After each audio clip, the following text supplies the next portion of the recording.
Leo tutakuwa na stori nzuri inayomhusu binti mfalme aitwaye Aisha, binti mrembo wa sultani wa Zanzibar, anayependwa na kila mtu kwenye kasri. Aisha alikuwa anapenda kukaa chini mnazi kando ya bahari na kutazama mawimbi, akitamani maisha nje ya kasri alipozaliwa. Ahmed ni kijana maskini wa mji mkongwe, anayejulikana kwa uchoraji wake wa vinyago vya mawe. Siku moja alikutana na Aisha baharini, ambapo walizungumza kwa mara ya kwanza. Mfanyabiashara tajiri wa viungo kutoka Oman, Jafari, aliwasili Zanzibar akiwa na nia ya kumwoa binti wa sultani ili kuimarisha biashara zake. Familia ya sultani ilipendekeza ndoa kati ya Aisha na Jafar. Aisha alikataa, akihisi kuwa moyo wake hauwezi kulazimishwa. Ahmed na Aisha walikutana mara kwa mara kwa siri, karibu na mji mkongwe. Ahmed alimwonyesha Aisha mchoro wa kinyago kinachofanana naye, akikiita Malkia wa Moyo.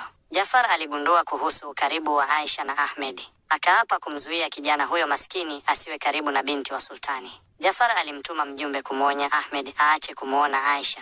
Ahmed alikataa, akisisitiza kwamba mapenzi yao ni halali na hayapaswi kuzuiwa. Sultani alimkemea Aisha kwa tabia yake ya kuhusiana na Ahmed, huku akitishia kumfukuza Ahmed kutoka Zanzibar endapo ataendelea. Ahmed alikamilisha kinyago cha Aisha na kuandika maneno ya kimapenzi juu yake. Alikimkabidhi Aisha kwa siri, akiahidi kwamba mapenzi yao hayatazimika.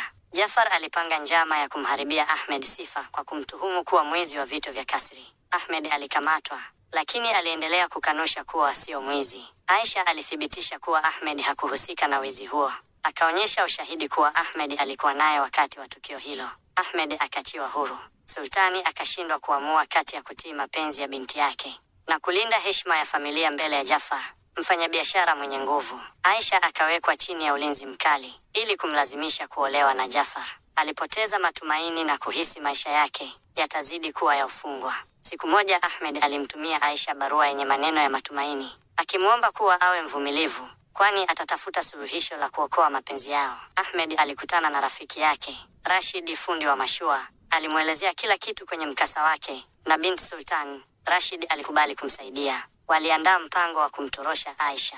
Katika sherehe kubwa ya kisultani, Ahmed alitumia fursa hiyo kuwasiliana na Aisha kwa siri kupitia mjakazi wa kasri. Njama ya Ahmed na Rashid iligunduliwa na walinzi wa kasri. Ahmed alikimbia, lakini Rashid alinaswa na kupewa adhabu kali. Mjakazi wa Aisha, aliyesaidia kupeleka ujumbe, alisaliti mapenzi yao kwa kupokea pesa kutoka kwa Jafar. Alifichua kila kitu kwa sultani. Sultani alitoa amri ya Ahmed kufungwa gerezani. Ahmed alijihisi mnyonge, huku Jafar akisherehekea ushindi wake. Aisha alipanga njama ya kumtoa Ahmed gerezani kwa msaada wa baadhi ya walinzi waaminifu wa kasri. Ahmed alitolewa gerezani. Usiku wa manane, walienda mafichoni huku Jafar na askari wa sultani wakianza msako. Ahmed na Aisha walijificha kwenye mwamba maarufu wa fukwe za Zanzibar. Huko walipanga maisha mapya mbali na mji. Jafar aliwashawishi wanakijiji kutoa taarifa za Ahmed na Aisha kwa ahadi ya zawadi nono. Wapenzi hao walijua wanahitaji kukimbia zaidi. Rashid, ambaye alipona majeraha yake, aliwasaidia kupata mashua ya kuwavusha hadi kisiwa cha karibu ili kuendelea na maficho yao. Safari yao ilikumbwa na dhoruba kali. Aisha alipoteza fahamu na Ahmed alilazimika kupigana na mawimbi kumwokoa. Waliwasili kwenye kisiwa kidogo chenye vichaka na mapango. Huko walijenga maisha ya muda wakitegemea uvuvi. Jafar alitembelea maeneo mbalimbali akitafuta taarifa za wapenzi hao. Aliajiri baadhi ya watu kumsaidia msako huo. Rashid aliwatuma wajumbe kuwajulisha Ahmed na Aisha kuhusu mipango ya Jafar. Walijiandaa kwa hali yoyote. Mmoja wa kikosi cha Jafar alikuwa na huruma kwa Ahmed na Aisha. Aliwapa tahadhari ya kuondoka kisiwani kabla ya kushambuliwa. Wapenzi hao walijificha kwenye mapango ya kale ya kisiwa hicho. Wakiwa ndani ya mapango hayo, walikuta michoro ya zamani inayoonyesha historia ya visiwa vyao. Michoro walioikuta kwenye mapango ilionyesha hadithi ya wapendanao waliotoroka kutoka kwa dhulma na kupata maisha mapya ya amani. Hadithi hiyo iliwatia matumaini Ahmed na Aisha. Jafar alipanga njama nyingine kali kwa kuwasaka wapenzi hao kwa msaada wa wachawi wa pwani. Alitaka kuhakikisha Ahmed na Aisha hawatoroki tena. Jafar hatimaye aligundua kisiwa wanakoishi. Anaandaa uvamizi mkubwa wa kushitukiza kwa msaada wa kikosi chake. Ahmed na Aisha na wazee wa kisiwa walipambana dhidi ya wavamizi. Vita vilikuwa vya kihistoria, huku Jafar akipambana kwa udi na uvumba kuwadhibiti. Ahmed alimshinda Jafar kwa kutumia ujanja na msaada wa walinzi wa bahari. Jafar alikimbia, amejeruhiwa na amedhalilishwa. Aisha na Ahmed walitoa ahadi ya kujenga maisha mapya ya kudumu kisiwani. Walikubaliwa kama sehemu ya jamii ya wazee wa kisiwa. Hata baada ya kushindwa, Jafar alipata msaada wa kisiasa kutoka Omani. Alitaka kulipiza kisasi kwa sultani wa Zanzibar kwa kumwacha binti yake akimbie. Jafar alimwandikia sultani barua akimtaka kumrudisha Aisha.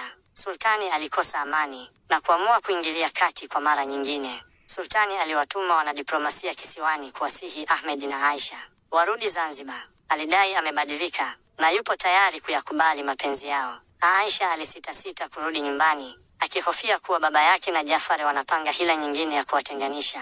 Ahmed alimshawishi Aisha kukubali mwaliko wa baba yake kwa matumaini kwamba upendo wao sasa utaheshimiwa. Siku kadhaa mbele, Ahmed na Aisha walirudi Zanzibar wakiwa na hofu lakini pia matumaini. Walipokewa kwa shangwe lakini pia minong'ono ya mashaka. Sultani alijifanya kuwa mwenye furaha kuwaona Aisha na Ahmed. Akaahidi kuandaa ndoa rasmi ya kifalme kwa ajili yao. Jafar alirejea Zanzibar kwa hila. Alihudhuria sherehe za kufurahia kurudi kwa Aisha, akiwa na mipango ya siri kumwangamiza Ahmed.